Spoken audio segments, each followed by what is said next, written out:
Assalamualaikum warahmatullahi wabarakatuh. Selamat siang semua rekan-rekan petani porang dimanapun Anda berada. Pada kesempatan hari ini cuaca di lahan porang kita yaitu sedikit mendung, dimana pada lahan kita ini atau lahan tanam porang kita ini berada di lahan tanpa naungan. Jadi lahan porang kita ini berada di lahan tanpa naungan. Kemudian kita menanam porang dari bibit umbi. Jadi bibit umbi yang kita tanam di sini ada berbagai jenis umbi, mulai dari umbi belah, dimana umbi belah ini berat 1 kilonya kita belah menjadi 2 bagian. Jadi umbi sebesar 1 kilo atau seberat 1 kilo kita bagi 2. Kemudian kita menanam di lahan kita ini. Kemudian ada yang menarik kawan-kawan, bahwa tanaman porang kita yang dari umbi belah ini menghasilkan 3 tunas kawan-kawan. Jadi dia ada 3 tunas, dimana satu umbi itu muncul 3 tunas. Jadi ini adalah tunas 1, tunas kedua, tunas ketiga. Ini dari 1 biji umbi. Jadi 1 biji umbi belah muncul 3 tunas, dimana tunasnya itu memiliki batang yang proporsional. Artinya dari ketiga batang ini memiliki besar yang sama. Jadi satu umbi itu muncul 3 tunas, kemudian menghasilkan 3 tunas, dimana ketiga tunas ini sudah menghasilkan katak. Jadi ketiga-tiganya sudah menghasilkan. Ini tunas pertama, tunas kedua, kemudian tunas ketiga.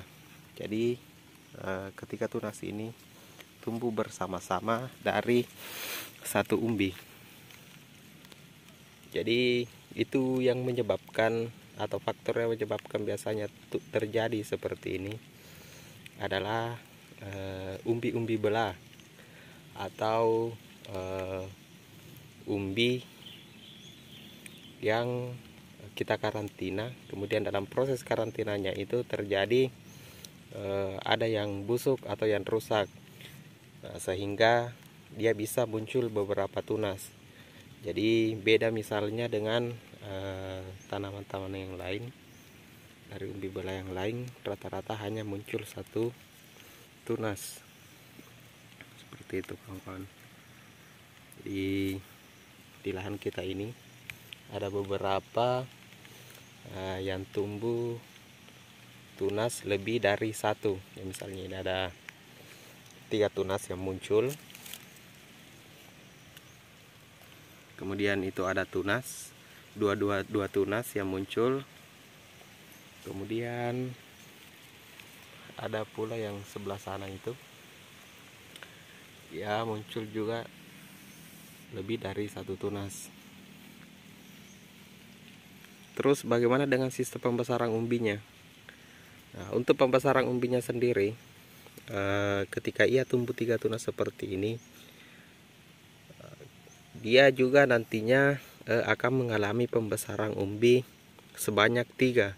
Jadi 3 umbi ya kawan-kawan. Jadi 1 umbi tumbuh 3 tunas, kemudian tunasnya masing-masing nanti akan membentuk umbi juga. Jadi masing-masing 1 umbi.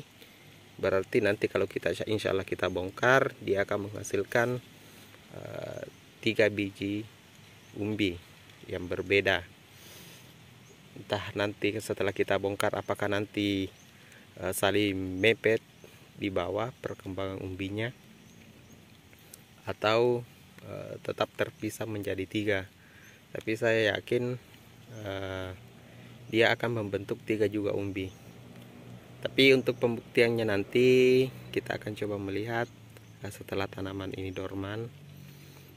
Kita akan mencoba melihat bagaimana hasil umbi yang dihasilkan. Ini cuma menghasilkan 3 batang ya, 3 batang yang muncul secara bersamaan. Jadi nanti kemungkinan besar umbinya pun akan terdapat 3 umbi. Jadi untuk pembuktiannya nanti setelah tanaman ini dorman, kita melihat bagaimana proses pembentukan umbi, bagaimana umbi yang dihasilkan.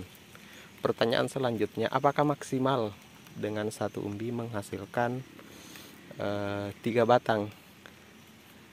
Jadi pertanyaan itu mungkin banyak yang ditanyakan oleh teman-teman juga.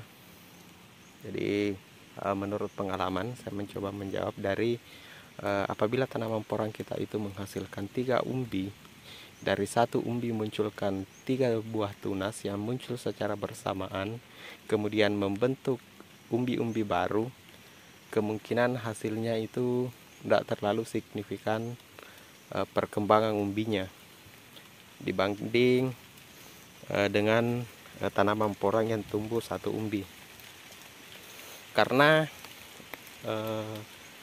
seperti ini, 1 buah induk yang muncul hasil tunas, dia akan menyerap sumber nutrisi makanan dari 1 umbi, berarti dia akan berbagi.